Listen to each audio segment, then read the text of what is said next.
About 24 hours ago, almost the polls closed and they started counting the ballots. And now the election is over. So yesterday when I first got home, I did see some of the polls and I knew it was kind of early. And you had some of the progressive side, the left side saying, "Oh well, it's early yet. It's still early yet." Even I was saying it's still early yet. I went to bed feeling optimistic. Then I woke up having to pee at 1:30 in the morning, and I made the mistake of looking at my phone, and I couldn't go back to sleep. So I've literally been up since like 1:30 yesterday morning. Oh, this morning actually. So to say I'm disappointed is a drastic understatement. Now, here's the thing, right? I accept the results of the election. I made that abundantly clear on Facebook. I told a few people on X, and I do accept the results of the election. Donald Trump is going to be the next president of the United States, as much as I hate saying that. The election was free, it was fair, and guess what? That's all there is to it. There's no other way to put this. And I'm just gonna really address some things because there's a lot of infighting over here on the left. And I've really got to address that. So first things first, we gain absolutely nothing by fighting one another. We gain absolutely nothing by trying to find out who's to blame, what mistakes did we make. There's people out there saying that she never should have picked Tim Walz. Let's come to understandings about something, okay? Tim Walz was a great choice for Kamala Harris. He just didn't have nearly as much teeth as some people would like to have. Now, there are some people out there that think that Josh Shapiro would have made a better running mate, but I think he's got a lot of work to do in Pennsylvania, obviously, because, that state went fucking red, completely red. But of course, so did my state, which is completely batshit crazy to me. But, he was a great pick for running mate. I thought he was a wise choice. I just think the only way to look at it is just Donald Trump was better at the rhetoric. He didn't have any good policy positions. He didn't do a good job of the debate against Kamala Harris. He didn't do anything very well. Even his rallies were starting to empty early. And half the time he was just sitting there swaying with the music and shit, or doing his awkward dances, or jerking off a microphone. I mean, this is who is going to be the next president. We've already seen what he's done before. We know what he's capable of. But for some reason, people said, you know what? Let's give him another go. So, who is actually to blame for what happened? Well, it's very simple, okay? I'm going to basically pick out a few groups of people that I feel are to blame. The first one is the mainstream media. No, the mainstream media is not the enemy of the people. I will never ever say that. The media is supposed to be the fourth branch of government, and I'll always support the media and their ability to, try to report the news as best as they can. I will always stand by that, okay? So that's number one. But here's the reason why I'm holding them responsible. Because throughout this election cycle, every single time Donald Trump had a gaffe, we just treated it like, oh, that's just Trump being Trump. Every time Biden had a gaffe, or Kamala Harris had a gaffe, it was like nationwide news. People talk about like how old Joe Biden is. He's incapable of being the president of the United States. Look how old he is. Look at the gaffes he's making. And let's be honest, yes, the debate that he had against Trump was an absolute abomination. It was terrible. And he did the right thing and he dropped out. But when Kamala Harris made a gaffe, people were like, oh, she's way in over her head. She doesn't have the ability to become a leader. She can't handle any world leader and stuff like that. She was held under a much tougher microscope than Donald Trump was. But we look at Donald Trump as like, oh, that's just Trump being Trump. That's just a normal day for us. We have become so numb to this stuff. Like, it's gotten to the point where we don't even care anymore. Like, we are actually okay with this behavior, and we condone it. All it did was sensationalize it, and all it did was actually make him more popular. And people say, oh, that makes him more relatable. It's not relatable. He's just using this because people are that incompetent and gullible that they'll think that he's actually a part of the people. But the mainstream media is just as responsible for this, because instead of actually reporting and actually holding certain people to account, they tossed him the biggest softballs when it came to interviews. And anytime he got asked tough questions, he got very hostile and would say things like, you're a very nasty person, or he would just fold his arms like a child, basically. And people still voted for him. The mainstream media failed in this election. They failed in spectacular fashion. to hold anybody accountable. And guess what? Donald Trump has already made it abundantly clear he is going to come after the mainstream media, and it's because y'all didn't do your jobs. I mean, and listen, I hate to be so critical of y'all, but y'all really have to take a real hard look at yourselves and ask yourself, did we really do our job? How did we look at this election? Were we objective or subjective? Were we, trying to cover our asses, or I mean, you have to ask yourself these questions. But I know there's a lot of executives that, you work for, that they have to answer these questions as well. But at the end of the day, the mainstream media outlet is concerned about one thing: the money that they make. And it's unfortunate. Yeah, but I really wish I could say it any other way, but I can't. The next group of people I'm going to blame, definitely, is the MAGA cult. Yes, you are a cult. There is no other way to look at it, okay?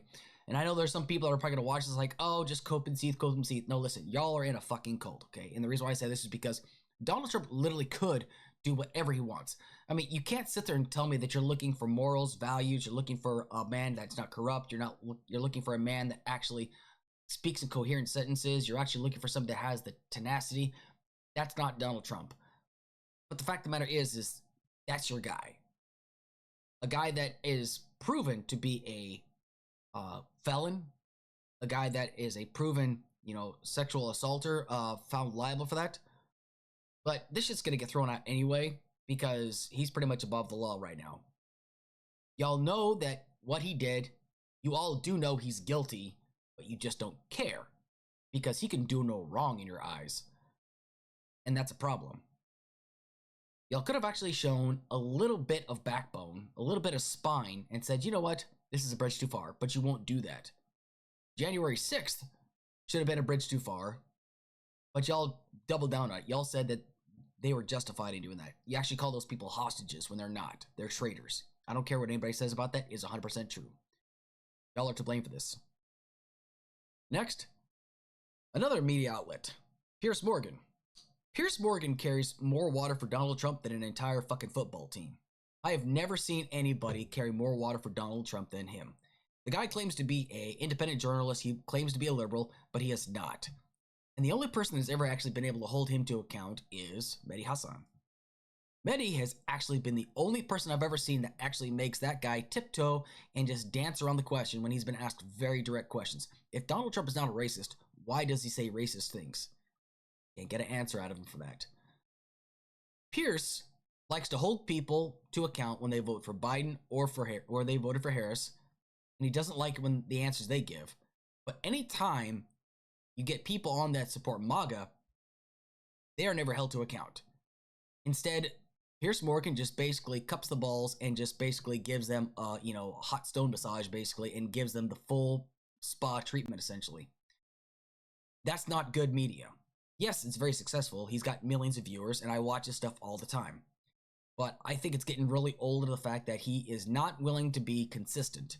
The only time I've ever actually seen him be consistent on something or actually be willing to hold both sides accountable is when it came down to the conflict between Israel and Palestine. But at the same time, even he's like starting to backtrack on some of his statements regarding that. So Piers is definitely responsible for this because I know a lot of people watch it. I would say Joe Rogan, but the thing is, Joe Rogan tried to reach out to Kamala Harris, and I think it was a big mistake for Kamala Harris not to go on the Joe Rogan podcast because I think he would have given her a fair interview.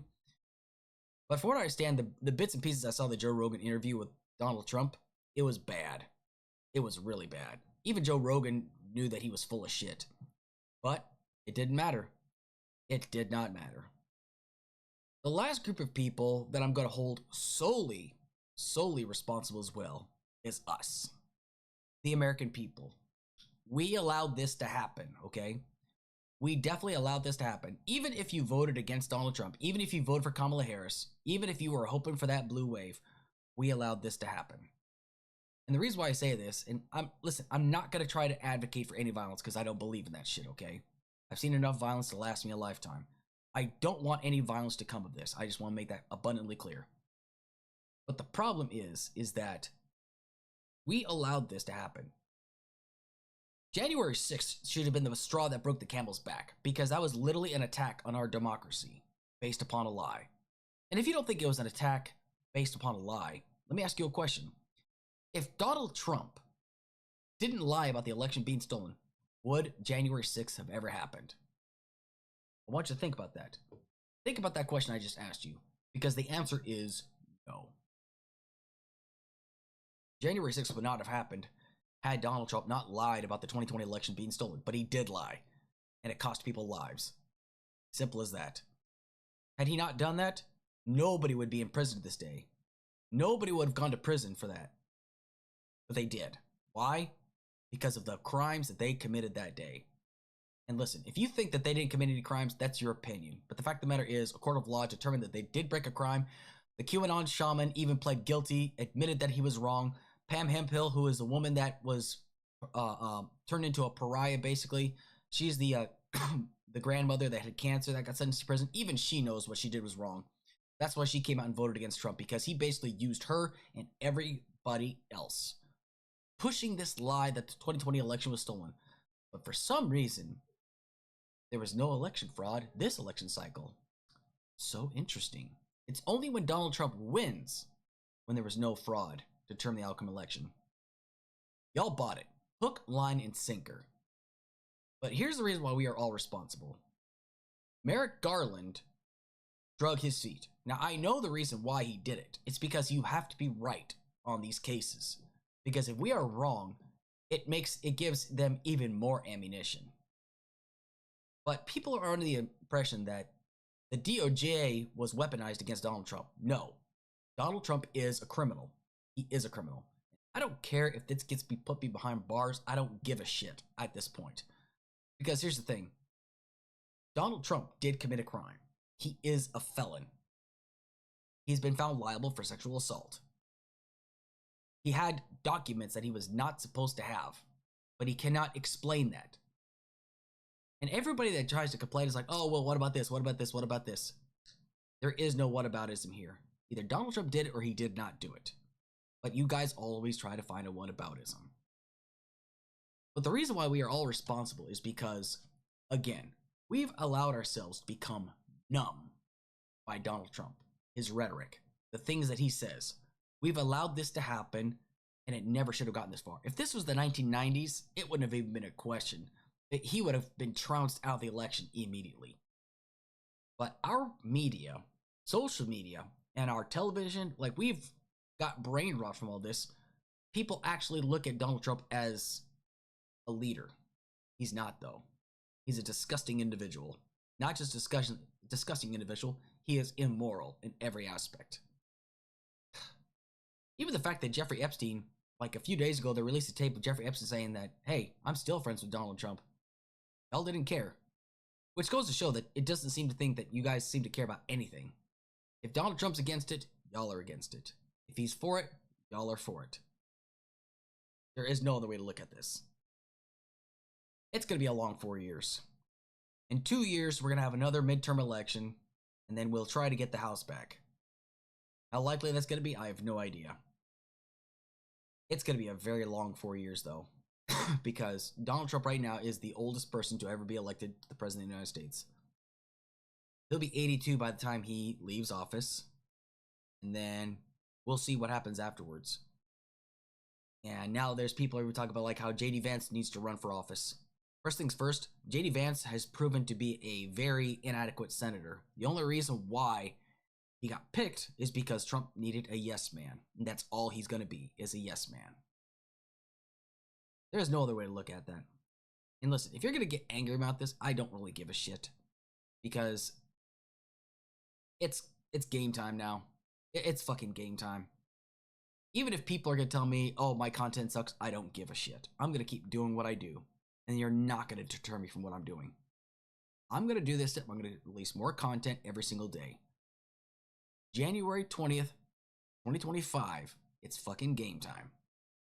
I'm going to be releasing content. I'm going to try to release content on a daily basis. Every single day that Donald Trump doesn't follow through the promise, he's going to get blasted on this platform.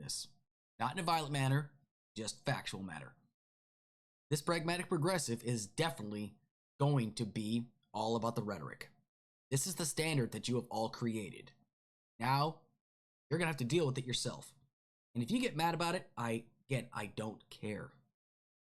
I'm doing this. At the end of the day, The election is over. Kamala Harris did concede. She called Donald Trump, congratulated him. Joe Biden called and congratulated Donald Trump, something that Donald Trump still has not done for 2020 because he's a coward. Yes, Donald Trump is a coward. And every last one of you that supported him, regardless of your reasons, y'all are a part of his process. If you say that he's out there fighting the deep state, I don't think y'all realize this, but Donald Trump is the deep state. Look what he was doing behind the scenes. Basically manipulating policy, legislation. People that did not fall in line with him, he denounced them, and then they lost their representation from him. He is the deep state. But y'all are just too blind to see that he actually is the problem. But he's the president. I'd say God help us all, but I don't think God's listening right now.